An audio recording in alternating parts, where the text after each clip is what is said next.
Bueno, sean bienvenidos a este encuentro número 4 o número 5 ya de Humanismo Digital. Hoy vamos a hablar de los vínculos humanos, de los vínculos, de las relaciones en este tiempo de la era digital. Antes de comenzar, quiero hacer algunas afirmaciones en relación al foro que hemos estado discutiendo, principalmente sobre la influencia de los mass medias y los social medias en la vida de las personas a través del análisis que muchos de ustedes hicieron con unas reflexiones muy acertadas sobre la influencia de la propaganda que se transmite a través de los mass media y de los social media y cómo permiten crear imaginarios, permiten crear idearios.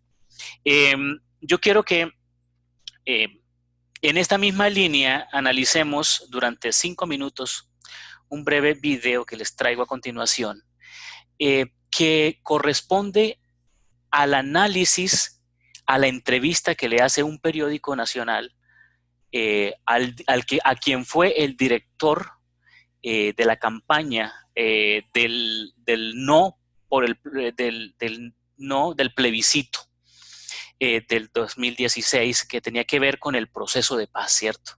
Es interesante prestarle atención a esto porque fue una decisión importante en el país y esta decisión que marcó la historia de Colombia alteró el proceso y sobre todo que lo que nos muestra la entrevista es cómo se puede jugar con la opinión pública a partir de la influencia de los medios de comunicación. Entonces, sin mayor preámbulo, por favor, desconectamos los micrófonos, quienes están al otro lado, ¿verdad? Para poder continuar con la actividad. Muchas gracias. Entonces, vamos a escuchar este video de 5 minutos. Comenzamos. Diario La República, edición del miércoles 5 de octubre de 2016. El no en el plebiscito ha sido la campaña más barata y más efectiva de la historia. Juan Carlos Vélez, gerente de la campaña por el no, dijo que se recaudaron 1.300 millones de pesos. Se logró un recaudo de 1.300 millones de pesos y el apoyo de 30 empresas. El costo-beneficio del no es inmenso. El gerente de la campaña por el no, Juan Carlos Vélez, indicó que el mensaje publicitario se basó en la indignación. ¿Cuál fue su reacción con los resultados del domingo? No nos imaginábamos que íbamos a ganar. Estamos intentando correr un error.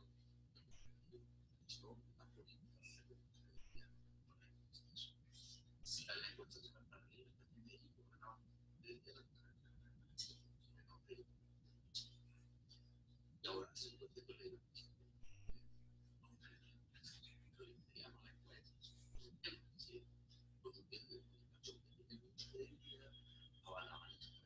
La campaña en sí fue basada en la esperanza de un nuevo país. ¿Cuál fue el mensaje de ustedes? La indignación de la gente. Nosotros estamos buscando que la gente saliera a votar, se quedara el poder en el caucus. A mí me han dicho que el caucus. Me han dicho Eduardo José González, frente a la Centro Democrático, que fue director de Jesús de Desastre. Profe, qué pena, no se escucha. ¿Cómo fue la estrategia?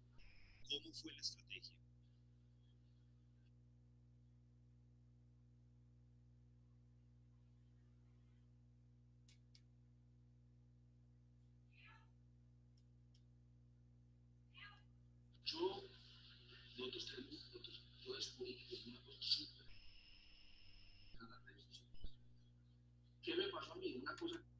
Bueno, entonces me dicen que no se escucha. Vamos a pasar entonces al siguiente tema. Les voy a dejar entonces el link para que puedan apreciarlo después de que les proponga la actividad les suba el video a la plataforma, a YouTube. Les dejo abajo el link para que puedan acceder a la entrevista completa y se den cuenta de cómo a partir de la indignación, ni siquiera a partir de la verdad, ni siquiera a partir de las razones, porque pues no hubo razones en esa campaña, sino que, bueno, razones sí hubo, razones emocionales, ¿no? Jugaron con la mayoría de la población y se tomaron decisiones importantes desde el corazón. Esto es muy importante que lo entendamos.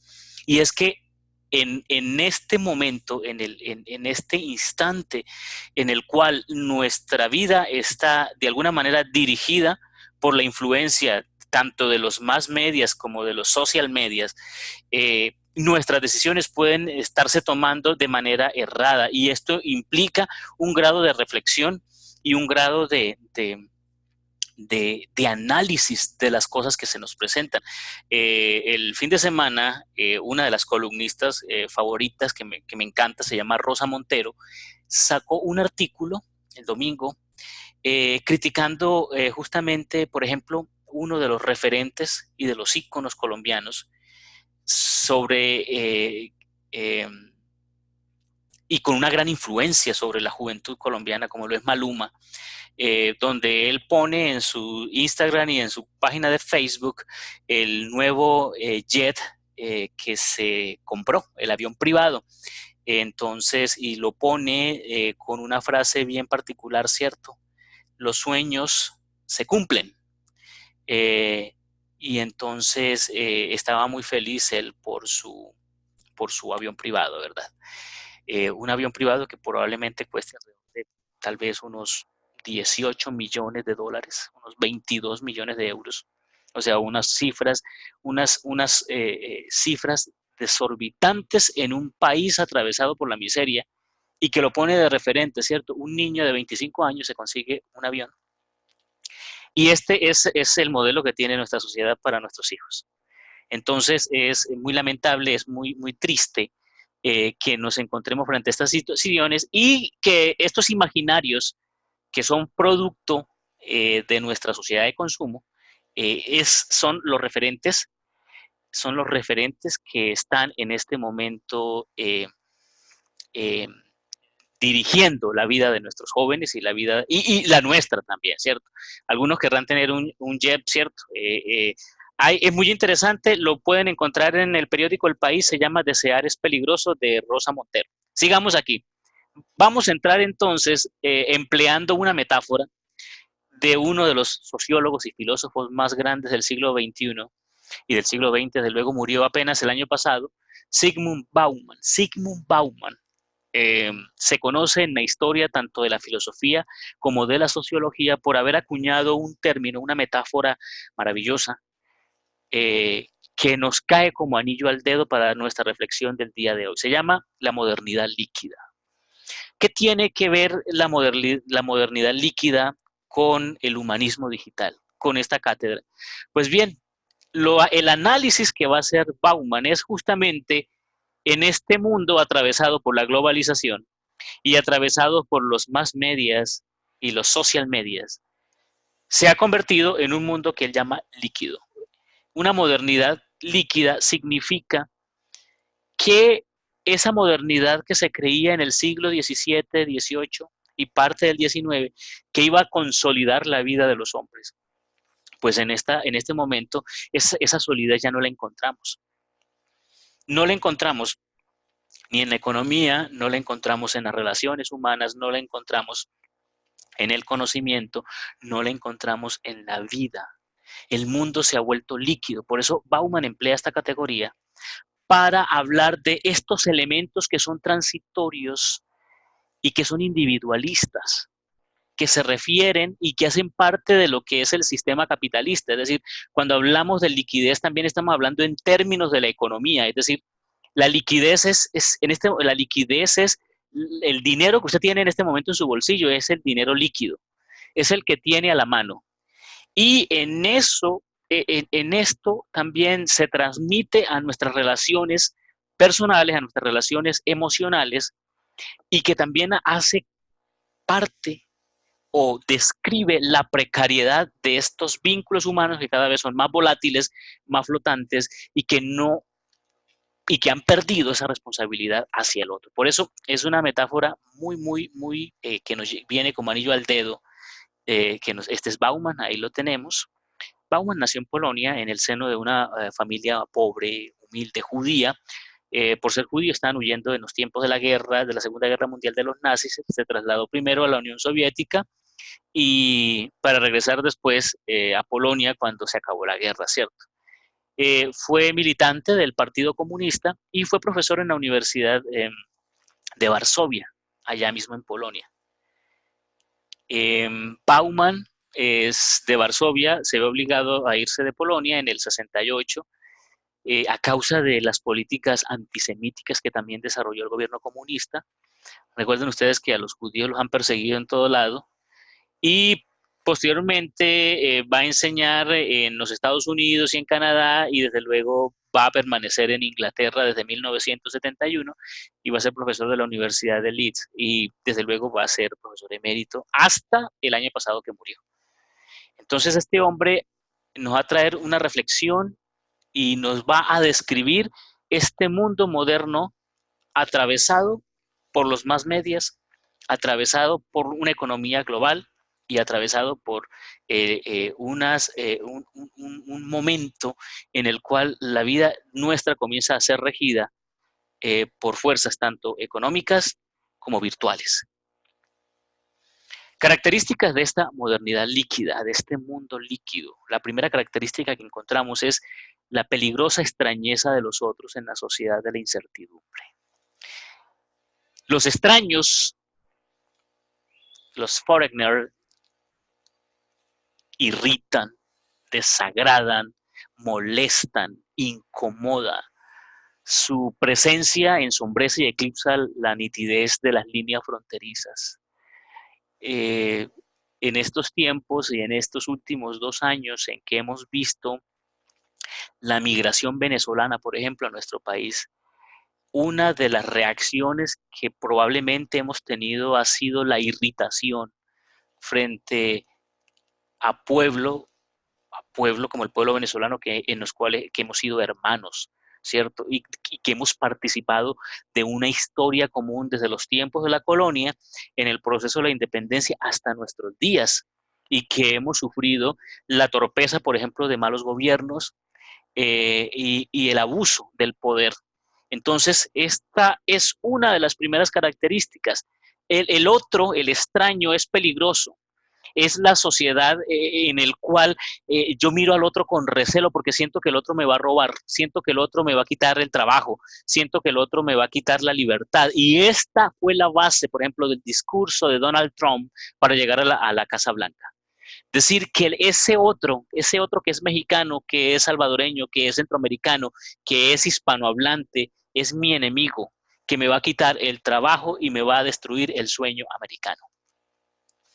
El extraño es un cuestionador implacable del orden. Cuando el extraño llega a nuestro orden, al orden imaginario que hemos establecido, lo altera. Casi que es un portador de una suciedad. Y entonces el extraño nos introduce en un caos, en un desorden para el cual no estamos preparados y que nos altera el orden establecido que como sociedad hemos llegado y hemos alcanzado. Mucho cuidado con esto, porque este hace parte del discurso xenófobo que tienen la mayoría de los partidos militantes en contra de la migración.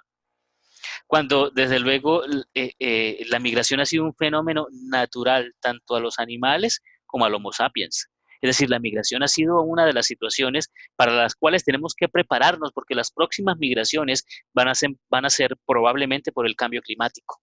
Entonces, esto también, este temor hace parte, y esta es la primera característica del mundo, de la sociedad líquida, de la sociedad del mundo moderno. 2. La segunda característica que encontramos es los estados transitorios y volátiles de los vínculos humanos. Hay una desvinculación. Ya no siento esa responsabilidad cristiana, desde luego, que tenía por el otro. Tengo miedo a establecer relaciones que son duraderas. Y por tanto, esa fragilidad de alguna manera me llena de tranquilidad, porque siento que, bueno, esta relación frágil va a pasar y voy a tener otra que me va a compensar en otras cosas, ¿cierto? Entonces, estos lazos se van cada vez más debilitando. La esfera comercial lo impregna absolutamente todo. Incluso las relaciones humanas, nuestras relaciones se miden en términos del costo y el beneficio de la liquidez en el estricto sentido financiero. Es decir, dime qué tanto me beneficias y te diré cuánto te quiero. Es decir, nuestros vínculos humanos se van a comenzar a establecer en relación a este binomio costo-beneficio. Una relación que salga absolutamente costosa es una relación que no me conviene. Una relación que sea demandable, por ejemplo, en tiempo, en cosas, en salidas, entonces no me conviene, ¿cierto? Es el tiempo de las islas. Estamos viviendo las islas inmersas en un océano líquido, donde los vínculos cada vez son más débiles y más frágiles. La imagen me llamó mucho la atención. La chica mirando por la ventana. Hoy en día esta ventana es una metáfora también. Ya no observamos por la ventana al vecino, ya no nos paramos a ver el vecino a través de la ventana, sino que lo hacemos a través de las ventanas virtuales. Es decir, a través de las ventanas de Instagram, a través de las ventanas de Facebook, a través de las ventanas de Twitter, a través de las ventanas de una cantidad de redes sociales y de aplicaciones que nos permiten entrar en un contacto líquido con el otro. Los vínculos en la modernidad líquida son vínculos virtuales. Es decir, son vínculos socialmente alterados. Hay uno de los valores más importantes que tenemos los colombianos, principalmente la familia, las familias de idiosincrasia paisa, por ejemplo, es el valor de la unidad familiar, ¿no? Es decir, hay ciertas fechas donde es prácticamente sagrado reunirse en familia. Esas fechas son el Día de la Madre, la Navidad, eh, las, las, eh, las no sé, tal vez el Día de Amor y Amistad, bueno, en fin, hay fechas que son importantes y que son especiales para el encuentro con el otro. Entonces, en este tiempo, en este momento, estas relaciones que son tan fuertes, es un valor que tiende a alterarse. Esos vínculos familiares comienzan a ablandarse un poco, a soltarse. Entonces ya aparecen fenómenos en la mesa en la cual estamos reunidos, pero todos estamos con el celular en la mano, por ejemplo. 2, el paso a ventanas. ¿Qué significa esto? Empleando la metáfora anterior, la manera de ver nos cambia. Ya la manera que tenemos de ver al otro lo queremos ver más por las redes sociales que en la vida real. Nuestras conversaciones están más enfocadas en el WhatsApp, en la ventana del WhatsApp, que una conversación de verdad sentados en un café, tomándonos un café, un tinto, conversando y estos vínculos comienzan a alterarse, ¿no? La videollamada, por ejemplo, el, el FaceTalk, Talk, todas estas cosas comienzan a alterarnos, ¿cierto? Entonces, estas ventanas comienzan a parecerse a la pantalla de nuestro celular o de nuestro ordenador.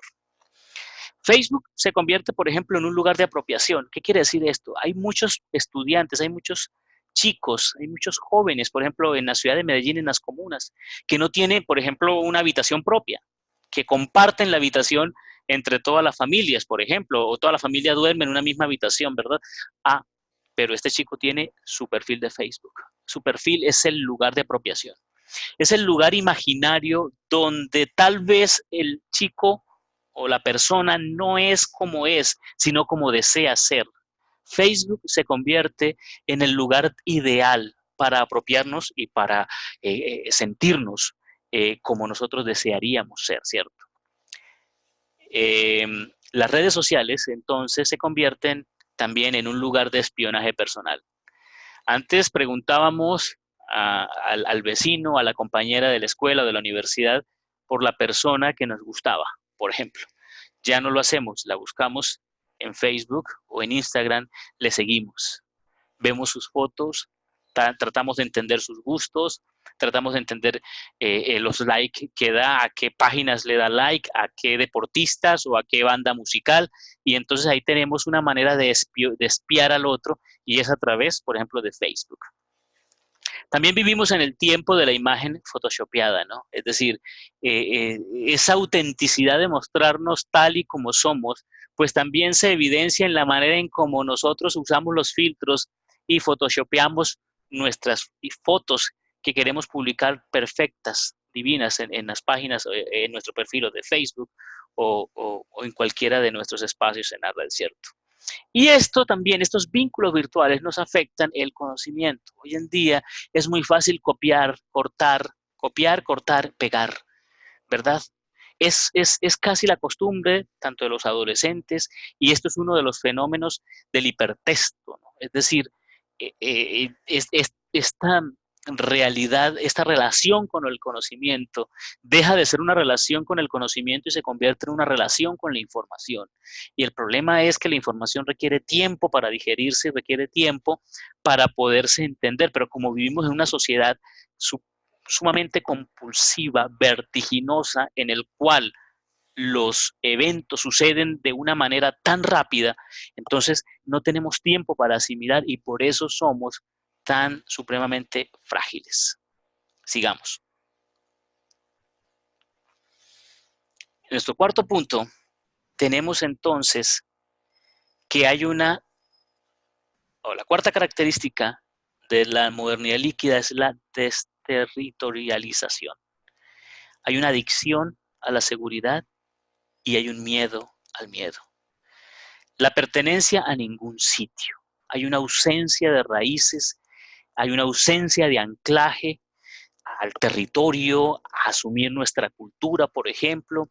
Hay un desasosiego y un miedo en el cual no nos sentimos, no hay una comodidad, no hay unas raíces, sino que nuestras raíces se vuelven líquidas también. Todos nos aferramos a pequeñas seguridades, a pequeñas plataformas. Estas plataformas se van reduciendo cada vez más, ¿no? Ya no es la casa, ya no es la finca, por ejemplo, ya no es la hacienda, la finca, la tierra, no. Ahora es la casa, probablemente el apartamento. El apartamento se convierte en el búnker, ¿no? En el lugar donde vamos a estar protegidos, donde nos vamos a salvaguardar de la angustia virtual. Entonces las personas prefieren llegar a su búnker, a su apartamento y conectarse a través o de su ordenador o de su celular y desconectarse del resto del mundo, ¿no? Están conectados y desconectados al mismo tiempo. Hay una película alemana sumamente interesante que habla de esto. Bueno, esta es una de se llama Lotus, recomendadísima, que habla justamente de estos vínculos afectados de alguna manera por los tiempos modernos. También hay otra que vale la pena analizarla, que creo que es con Brad Pitt, se llama Babel.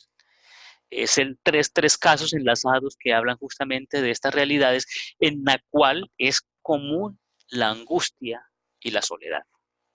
Entonces, esta ausencia de territorio que es propio de la vida virtual, porque es que la vida virtual es un no lugar, la virtualidad es un no lugar, es parte de este mundo que hemos llamado modernidad líquida. La quinta característica es el régimen del miedo. Vivimos en una sociedad cada vez más obsesionada por la seguridad, por las pólizas de seguros. Vivimos en una sociedad del circuito de cámaras, en una sociedad del circuito de protección, en una sociedad de las armas, como lo han querido también promover desde el Congreso algún partido político de ultraderecha, que han querido que las armas se conviertan en una posibilidad en un país tan sumamente intolerante y violento como somos nosotros. Imagínense lo peligroso de andar armados. Esto sería una cosa tremenda. O sea, pero es justamente este régimen del miedo, este régimen del terror que tiene sus raíces. Bueno, el miedo siempre ha sido uno de los elementos más arcanos, más profundos del ser humano. Marcuse decía, por ejemplo, que quien controlara los miedos y la sexualidad controlaba a las sociedades, ¿cierto? Y esto es completamente cierto. Durante mucho tiempo el miedo al infierno pues permitió sociedades supremamente morales y estables y tranquilas bajo el régimen del miedo al infierno o a la vida eterna, a la condenación eterna, ¿cierto? Pero hoy en día estos miedos han cambiado. El miedo sigue igual ahí, el coco está ahí, pero el coco ha cambiado, ¿cierto? Como el coco es el castrochavismo, por ejemplo. El coco es que nos vamos a volver una segunda Venezuela, por lo menos a nivel de política. El coco es que nos van a invadir. ¿Cierto? El coco es que vamos a perder las libertades en una sociedad que ya las está perdiendo. El coco es que nos vamos a empobrecer mucho más en una sociedad que al 3 de febrero aumentó a 3 millones de desempleados en el país. Entonces hay unos cocos, hay unos miedos de los cuales se detonan y lo detonan los poderes que nos controlan y que nos dominan. Y entonces a partir de allí, pues nos van comprometiendo la libertad personal. Esto, desde luego, como movimiento organizado comenzó con el 11 de septiembre del 2001, cuando la destrucción de las Torres Gemelas permitió al presidente Bush, que estaba en ese momento de turno, decir que era necesario recortar las libertades personales para tener un control sobre el terrorismo, ¿cierto? Ustedes ya analizaron un poco el tema del terrorismo a partir del documental Apuntando al Corazón, pero valdría la pena recordar que es justamente ese lenguaje, esto es muy peligroso, el lenguaje es muy peligroso, sobre el lenguaje tenemos que estar nosotros atentos porque el lenguaje va calando, porque es que nosotros somos seres del lenguaje, somos seres de la palabra. Y es la palabra la que dirige en últimas, es el relato lo que nos permite movernos y por tanto debemos ser guardianes de la palabra, como lo va a decir Martin Heidegger. El hombre debe ser el pastor de la palabra, ¿cierto? El pastor de la palabra, el pastor del verbo. Entonces es importante estar al tanto y entender que es a partir del miedo, de la retórica del miedo, que vamos perdiendo y vamos comprometiendo nuestras libertades personales. ¿Qué relación hay entre la modernidad líquida y la religión? ¿Qué perspectivas ofrecen las religiones, por ejemplo, y principalmente la nuestra, el cristianismo, sea católico o de cualquier otra denominación, en una sociedad marcada por la modernidad líquida? Es increíble. Creeríamos que en el mundo de la ciencia y de la tecnología, en el mundo global interconectado, en el mundo de las interfaces, es increíble que pareciera ser que la reacción es contraria. Hay una profunda necesidad de la religión. Esa profunda necesidad de la religión consiste en, como lo dice Pascal Bruckner en su libro La tentación de la inocencia, en esa sensación de desamparo que vive el hombre moderno. El hombre moderno se siente desamparado, se siente que con la muerte de Dios ha quedado sin rey y sin Dios.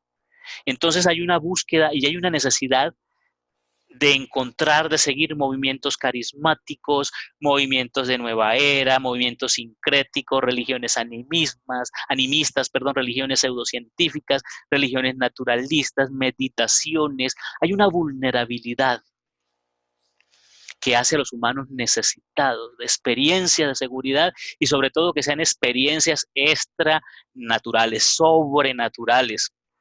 Experiencias donde la Virgen hable, experiencias donde se sanen los enfermos, experiencias donde se sientan consolados en un mundo que cada vez va más en ese movimiento y en esa turbación, ¿verdad? Los fenómenos líquidos, por ejemplo, en la esfera religiosa, tiene que ver, por ejemplo, la conformación de pequeñas comunidades, redes religiosas y globales, comunidades virtuales. Ya la gente, por ejemplo, ora por Facebook, hacen cadenas de oración por WhatsApp. La gente tiene experiencias de oración a partir de la virtualidad, ¿no? Entonces se conectan, así como estamos nosotros conectados en una clase, pero se conecta la gente para orar, por ejemplo. Es decir, sigue estando presente ese fenómeno religioso y esa necesidad de lo trascendente y esa necesidad de seguridad en el mundo moderno líquido. Hay los límites entre la religión y la esfera secular cada vez están más líquidos, no están claros. Ya los servicios religiosos usted los encuentra en los hospitales, en los centros comerciales encuentra el cura o al pastor celebrando, predicando, encuentra predicadores en las plazas, en todo lado, en los eventos sociales, en las escuelas, en las universidades, en los grados se celebran con misas, se celebran con ritos, hay una profunda necesidad de poder trascender y demostrar de alguna manera esa necesidad que tenemos de lo trascendente. Desde luego, una de las conclusiones a las que podríamos llegar es que en, si hay algo que se requiere con urgencia en la sociedad líquida es el momento de sosiego. Es necesario, es necesario controlar de alguna manera, reflexionar sobre quién controla, por ejemplo, nuestros deseos y nuestros anhelos. Volviendo al tema, por ejemplo, del avión de Maluma. Qué tremendo eso, ¿no? Que a los 25 años, como lo del cantante, el sueño sea tener cosas y no una vida, por ejemplo, auténtica, no una vida conectada con la realidad. Es decir, el imperativo ahora es el imperativo de los filósofos estoicos. Los filósofos estoicos que buscaban la imperturbabilidad del alma o la atarexia, es decir, en un mundo que nos está bombardeando constantemente a través de las pantallas, a través de los correos, a través de las imágenes, a través de los podcasts, a través de todo, nos está bombardeando a través de los comerciales constantemente sobre qué debemos hacer, sobre qué debemos comprar y sobre qué debemos soñar, pues se hace necesario cada vez más una urgente reflexión, una profunda reflexión sobre quiénes somos, sobre cuál es nuestra libertad personal. Quiero traerles una anécdota que cuenta Julián Marías en una de sus conferencias, a referirse ahora que estamos en tiempo de elecciones, por ejemplo, a referirse a eh, eh, un cacique que va a un pueblo de España a visitar los campesinos pobres y les dice, oye, mira, toma estas monedas para que votes por mí y me lleves a la alcaldía. Y el campesino le dice, tome sus monedas, que en mi hambre mando yo. Qué bueno que pudiéramos decir, por ejemplo, nosotros en este tiempo, en mi hambre mando yo. Es decir, tener incluso esa libertad de entender que en mis necesidades yo soy el que mando. En un mundo que te vive ofreciendo cualquier cantidad de cosas, tú puedas decir, podamos nosotros decir, es que en mi hambre mando yo. Preguntas, inquietudes, es el momento para escucharnos, para compartir a partir del chat. Espero pues que ustedes hagan sus preguntas, sus inquietudes al tema. Ahora les presento el libro que les recomiendo para esta jornada de hoy y entonces voy a abrir el chat aquí para eh, escuchar y poder ver sus inquietudes. Así que mientras ustedes van pensando allí, quiero leerles un fragmento del libro que les voy a recomendar hoy. Dice, el único personaje digno de la atención de los teóricos por ser quien mantiene aceitadas las ruedas del crecimiento económico es el Homo economicus, ese actor solidario, autorreferente y solo preocupado por sí mismo que busca el trato más ventajoso y que guía por sus elecciones racionales, entre comillas, atento a no ser presa de ninguna emoción que conspire con sus ganancias monetarias y en cuyo mundo vital pululan otros personajes que el único que comparte son esas virtudes. El único personaje que los participantes del mercado son capaces de reconocer y aceptar es el Homo consumens, ese comprador solitario, autorreferente y solo preocupado por sí mismo, que ha hecho de la búsqueda del mejor precio una cura para la soledad y reniega de cualquier otro tratamiento, un personaje que solo reconoce como comunidad necesaria de pertenencia a ese enjambre de compradores que atestan los centros comerciales, un personaje en cuyo mundo vital pululan otros personajes que no comparten más que estas virtudes. Muy bien, amigos. Entonces, les escucho atentamente sus inquietudes, sus preguntas. Si tienen preguntas hasta el momento.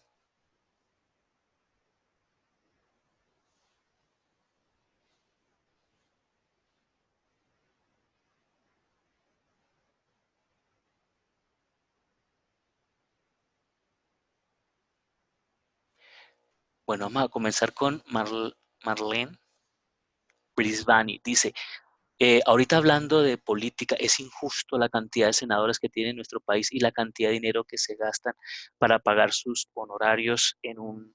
sí, claro, es sumamente, es injusto, es inaceptable, pero miren que justamente la gente y en el Senado, cómo se hundió, por ejemplo, la propuesta, y miren lo paradójico de esto, la propuesta que Claudia López estaba dirigiendo, que estaba promocionando, que no era una propuesta de ella, sino una propuesta de partido, pero pues ella era la abanderada.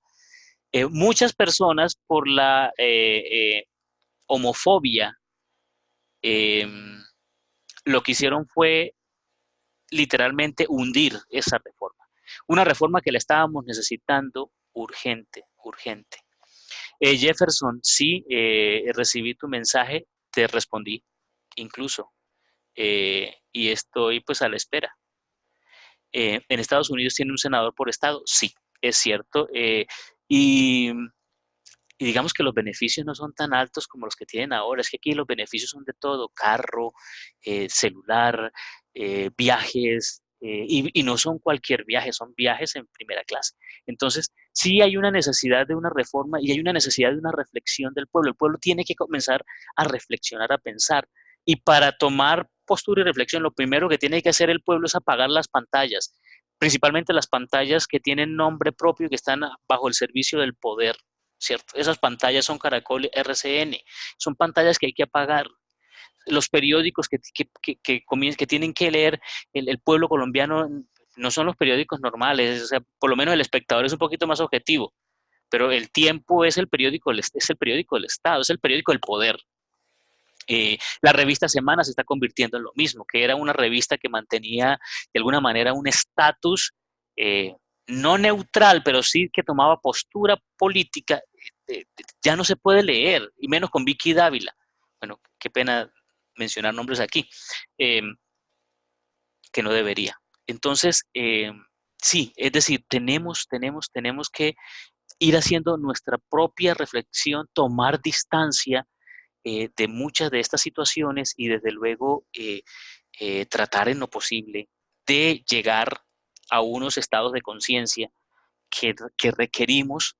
Sí, necesitamos un pueblo educado, necesitamos y educado también en esto que estamos viviendo, en el mundo tecnológico. Nuestros jóvenes en las escuelas necesitan saber que estos son herramientas, son extensiones y que también podemos vivir momentos tranquilos, plácidos sin ellos.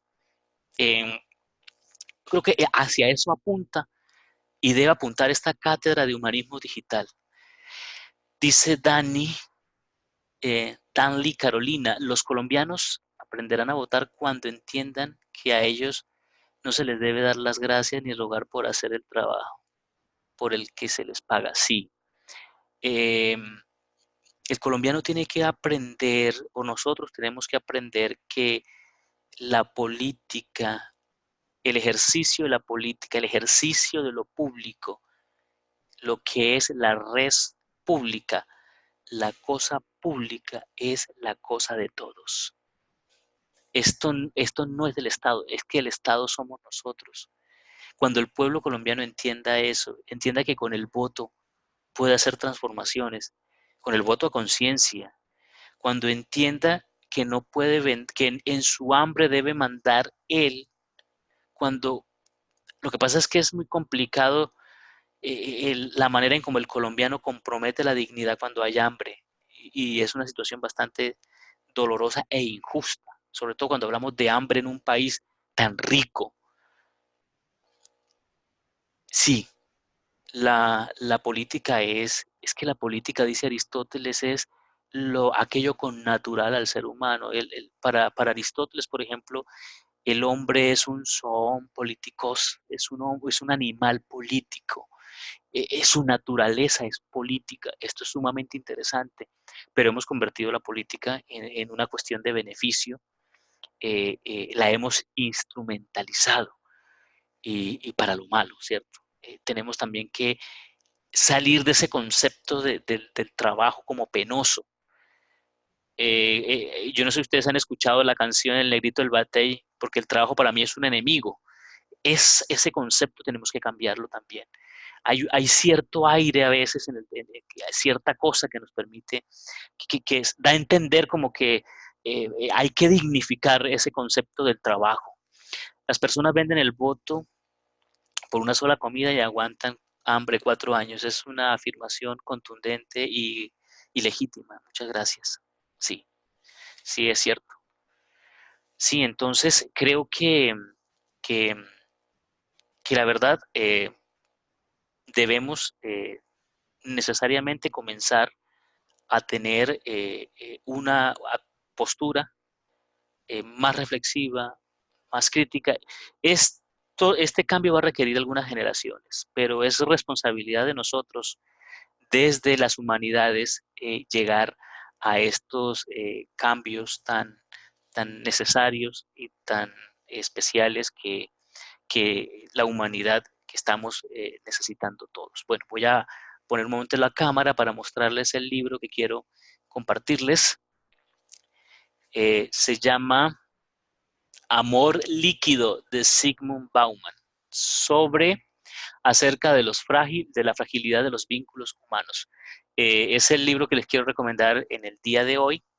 Espero que muchos lo puedan leer. Es un libro sumamente, bueno, es un conjunto de ensayos que hay que leer con un poquito de paciencia, pero que vale la pena. Es un libro corto de apenas, bueno, esta versión tiene apenas 200 páginas, pero vale la pena leerlo y recomendado para cada uno de ustedes. He tratado en lo posible de en cada uno de los encuentros poder recomendarles algún libro. Bueno, ¿alguna pregunta más para dar por terminada nuestra sesión de hoy?